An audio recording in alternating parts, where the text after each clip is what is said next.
Hey, welcome to the greenhouse. I'm Alex. This is another road trip, and today we're on the road to talk about growing hope. When we think about the climate crisis, it is so big and it's so complex, and it's easy to feel despair. It's expensive, it's going to be hard to undo the damage that we've done. But for me, when I think about problems like that, my reaction is to take action. And so I want you to come with me today, and I'm going to show you what that looks like. I've been thinking about the environment since I was a kid, and that interest led me to a career as an academic earth scientist. I've traveled all over the world with my students for more than 30 years, and one place that we go every year is the Hawaiian Islands. For students interested in earth and environmental sciences, there are lots of compelling reasons to study in Hawaii. At the same time, I've been aware of the climate crisis since I was a student myself, and the idea that my job has a large carbon footprint has always bothered me. One day, I was listening to NASA climate scientist Jim Hansen describe the climate tipping points that the planet was rapidly approaching. I leaned over to my friend next to me and whispered, "How many trees do you think we'd have to plant to offset a trip to Hawaii?" His answer was, "A lot." But it was that moment when I was convinced that we could do this.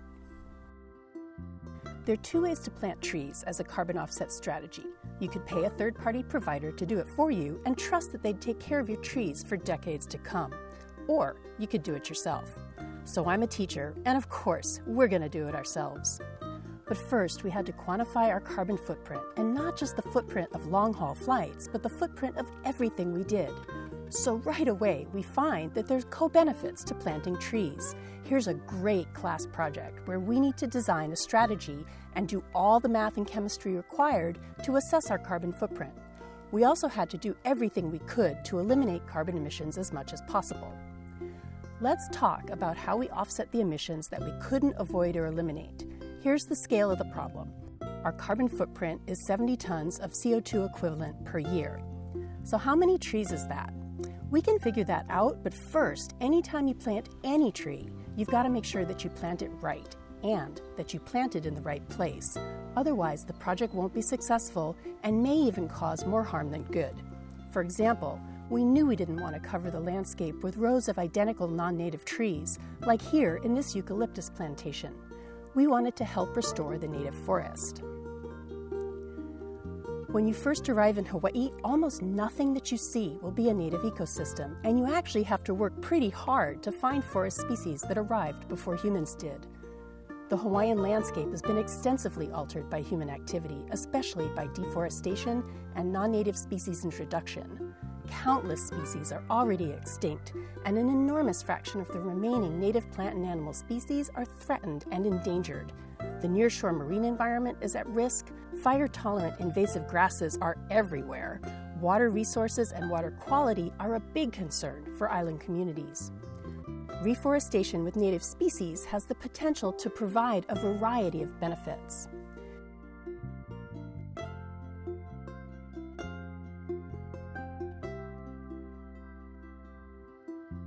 And when we reached out to local groups and got connected to the community, everything changed. I felt like Alice in Wonderland. We stepped through a doorway and entered a space that none of us had been and none of us had expected. A doorway to a place that is as fragile as it is beautiful. And as we work to restore an entire ecosystem and all the ecosystem services that are provided by an intact and healthy forest, we also met some of the most inspiring colleagues and mentors whose knowledge runs generations deep. What we're going to do is offer our energy and many pairs of hands to local conservation teams who already know how to restore native forests. And because the native species are unique, in fact, many of them are endemic, they live nowhere else on Earth, the project needs a lot of planning and a lot of infrastructure before we even begin. We need to know what kind of species used to live here and then gather seeds from remnant populations. We need to propagate the seeds, remove invasive species of both animals and plants, and cut a fire break all around the restoration site. Then install so many miles of fence to keep the invasives out. In dryland sites, we need to bring in water and lay irrigation lines for the seedlings. Only then can we outplant.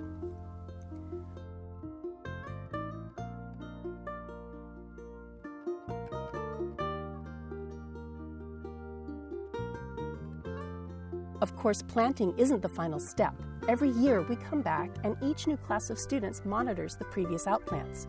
What's the mortality fraction? What's the growth rate? Some of the plants that we work with are incredibly rare. Alpaca, this beautiful member of the violet family, was actually believed to be extinct. And when a tiny population of plants was discovered next to a housing development, we helped our partners put little mesh baggies over every flower so that not a single seed would be lost. And when you're living on an island with the ocean almost always in view, it's absolutely evident that the land and sea are connected. A degraded environment on the mountain is going to increase runoff and degrade the nearshore marine environment as well. The forest holds soil in place and actually increases water retention in the landscape. A Hawaiian saying describes it perfectly, "Hahai no ka'ua I ka'ulula au." The rain follows the forest. And even while our plants were still small, the change in the landscape was visible. There are more native species and fewer invasives. And we weren't the only folks helping with reforestation. A lot of the local schools were taking field trips to the forest too. And the teachers, students, parents that we met were all interested in how much carbon a tree could sequester. So it was easy to take the technical literature that I'd been using with university students and turn it into something much more user-friendly that anyone, even kids, could use. The equations became graphs that mapped the diameter of trees onto the kilograms of carbon dioxide that they've removed from the air. And since different tree species have different characteristics, we can make species-specific curves for different groups of native trees. The teachable moments and co-benefits are multiplying all over the place. Kids are planting trees, and like us, they're monitoring and measuring their growth. So this is a great way to motivate math and science skills. And the trees are growing. We've been remeasuring the same cohort of trees for nearly a decade, and they're doing really well. In fact, some of the oldest trees have now sequestered a metric ton of carbon dioxide. And there's one more piece of this that's also really important. Kids in Hawaii are learning that the landscape they live in is an important part of Hawaiian culture. Traditionally, everything in the forest was put to use, and school curricula across the islands now include teaching Hawaiian language and cultural practice, including traditional ecological knowledge and the cultural use of native plants. There's a clear synergy between the Hawaiian forest and Hawaiian culture. They each sustain the other. That's easy to see, for example, when thinking about what you would need to build a traditional voyaging canoe. Each part of the canoe requires different materials with different characteristics, all of which are found in a healthy native forest. Children who go to school in Waimea on Kohala Mountain have all been up to the forest where they've planted trees and helped to maintain and nurture the ecosystem. And many of them have learned to describe the different parts of that system with technical language and technical tools. They also learn to describe the ecosystems on the mountain in their traditional language of Hawaiian chant and dance. I'll show you what that looks like by inviting you, just for a minute, to an 8th grade graduation ceremony. You'll see one verse of a hula that describes the plants that grow in each ecosystem on the mountain and how the plants are used in traditional communities. This clip describes the coast. So listen for the chanter to call out to the sea, kahakai, and to the coconut, niu. And since this is a hula, above all, watch the dancer's hands as she describes the sea and the coconut tree.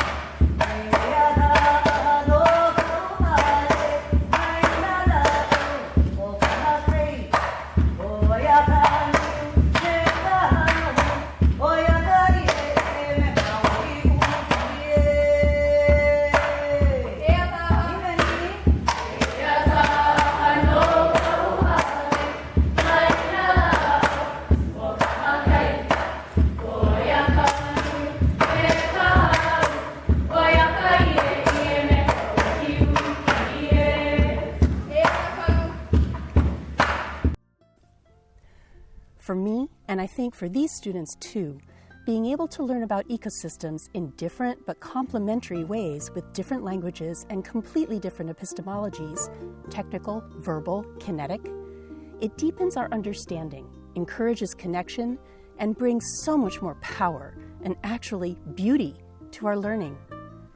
Planting a tree is much more impactful and so much more hopeful than just sequestering carbon.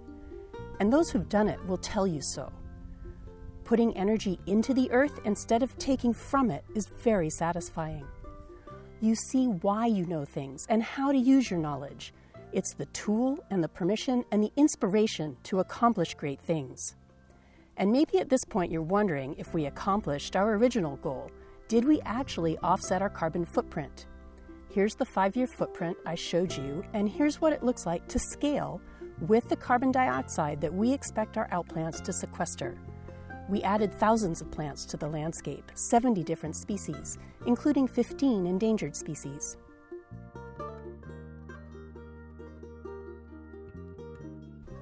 And if we return to that hillside where we began just over a decade ago, this is what it looks like now.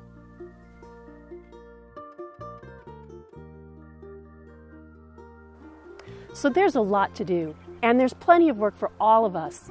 And who knows, if you take action, maybe you'll be inspired to do great things too. And you know something? Great things all start out really small.